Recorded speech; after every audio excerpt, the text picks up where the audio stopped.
wabarakatuh. Perkenalkan, nama saya Prilly Sairtian, mahasiswa S1 Farmasi dari Universitas Mekarizki Makassar. Pada kesempatan ini, saya akan membahas tentang spesimen.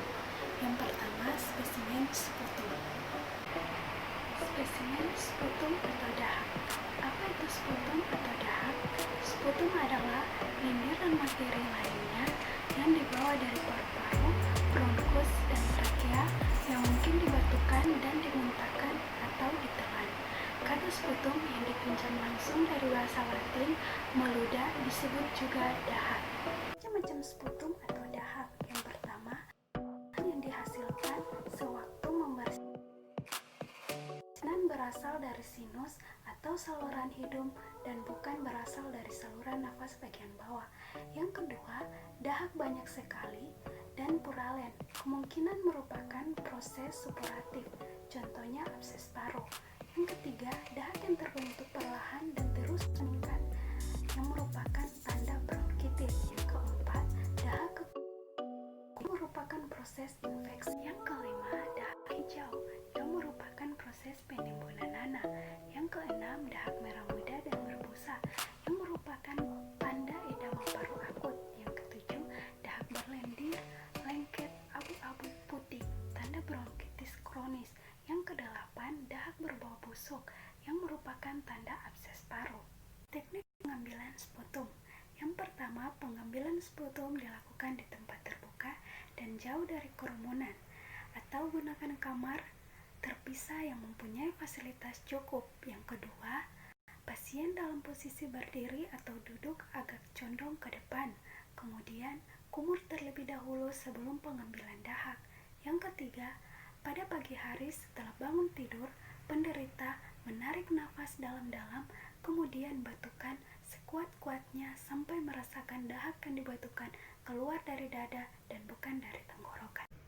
Proses pengambilan spesimen bagi pasien yang sulit mengeluarkan dahak. Yang pertama, gelitik bagian anak lidah atau batang tenggorokan dengan lidi kapas. Yang kedua, masukkan silen atau peset dingin sebanyak 5 atau 10 ml atau aqua steril ke dalam batang tenggorokan sedikit demi sedikit. Yang ketiga, penderita disuruh menjemur diri di bawah matahari dengan pesisir tertelungkup di atas dipan dengan kedua tangan bebas dan batukan kalau dada terasa panas. Yang keempat, tampung dahak yang keluar dalam wadah yang disediakan. Bersihkan bagian mulut wadah baru ditutup setelah dipastikan yang ditampung dahak bukan air liur atau ludah. Selanjutnya, ada 3 waktu pengambilan spesimen sputum. Yang pertama, dahak semalam. Dahak yang dikumpulkan selama 24 jam di rumah penderita, kemudian dibawa ke laboratorium untuk diperiksa. Yang kedua, dahak pagi. Dahak yang dikeluarkan penderita pada waktu bangun pagi. Yang ketiga, dahak sewaktu. Dahak yang dihasilkan oleh penderita pada setiap kunjungan. Untuk memperoleh hasil yang baik, disarankan dahak pagi atau dahak semalam sebanyak 3-5 ml setiap wadah dahak. Adapun formulir permintaan pemeriksaan sebagai berikut: nomor urut, nomor identitas sediaan dahak, nama pasien, umur dan jenis kelamin, alamat lengkap, dan nomor registrasi laboratorium. Adapun bentuk wadah sebagai berikut: yang pertama, wadah bermulut lebar; yang kedua, bertutup ulir; yang ketiga, terbuat dari plastik; yang keempat, steril; yang kelima, tidak mudah pecah. Selanjutnya kita akan masuk ke penyimpanan spesimen, di mana semua spesimen harus dikirim ke laboratorium secepat mungkin setelah pengambilan. Bila hal ini tidak dapat dilakukan, simpan dalam lemari es pada suhu 2-8 derajat Celcius. Jangan lebih dari 1 malam. Jika tidak ada lemari es dan penundaan pengiriman sekitar lebih dari 3 hari, maka harus diberi pengawet, yaitu campuran dari 1% setilpiradium kloride dan 2% sodium kloride. Pengiriman spesimen. Sebelum pengiriman dilakukan, petugas harus meneliti kembali setiap isi kotak sediaan. Pastikan setiap sediaan sputum yang akan dikirim disertai formulir yang sudah diisi lengkap. Nomor identitas setiap sediaan harus cocok dengan nomor yang ada di dalam formulir. Adapun alat yang digunakan untuk pengambilan sampel, yang pertama sputum pot atau tempat ludah yang tertutup, yang kedua botol bersih dengan penutup, yang ketiga handscoon, yang keempat perlak, yang kelima bengkok, dan keenam tisu. Adapun penyakit yang berhubungan dengan pemeriksaan sampel, antara lain yang pertama abses paru, TB paru, dan pneumonia. Tuberkulosis paru. Tuberkulosis paru adalah penyakit yang menular langsung yang disebabkan oleh kuman Mycobacterium tuberculosis yang menyerang terutama paru. Mycobacterium tuberculosis berbentuk batang yang berukuran panjang 1,4 mikron dan tebal 0,3 sampai 0,6 mikron. Mempunyai sifat khusus yaitu tahan terhadap asam.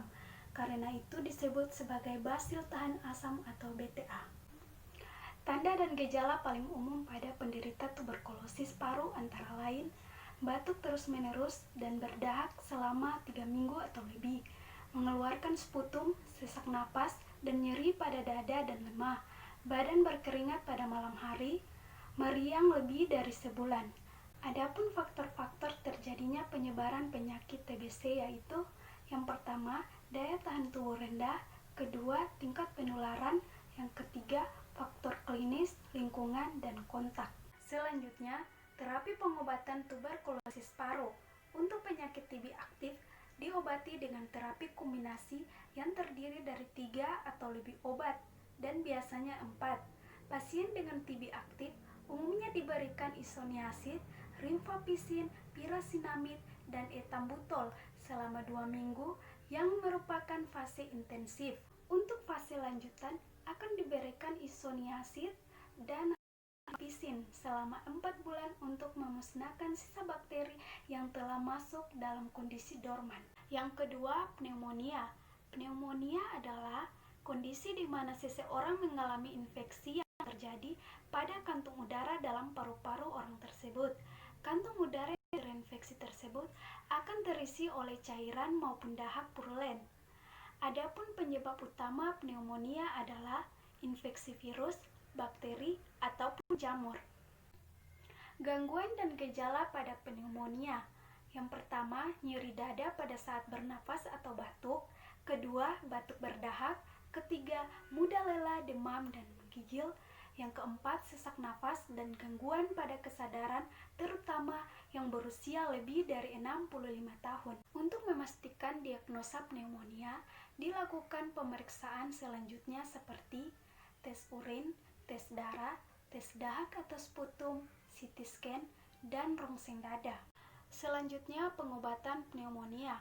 Bagi pasien pneumonia yang masih tergolong ringan, pasien tidak perlu dirawat di rumah sakit, dan pengobatan bisa dilakukan di rumah sendiri dengan mengonsumsi antibiotik yang diresepkan oleh dokter serta banyak beristirahat.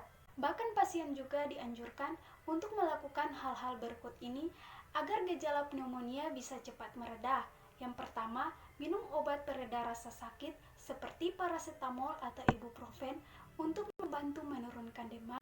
Yang kedua, jangan mengonsumsi obat batuk karena batuk justru merupakan cara tubuh untuk mengeluarkan dahak dari paru-paru. Oleh sebab itu, hindari meredakan gejala batuk dengan cara mengonsumsi obat batuk. Yang ketiga, berhenti yang sudah terdiagnosa mengidap penyakit pneumonia. Yaitulah sedikit pembahasan tentang spesimen sputum. Semoga video ini bermanfaat bagi teman-teman semua. Kurang dan lebihnya mohon dimaafkan. Assalamualaikum warahmatullahi wabarakatuh dan terima kasih.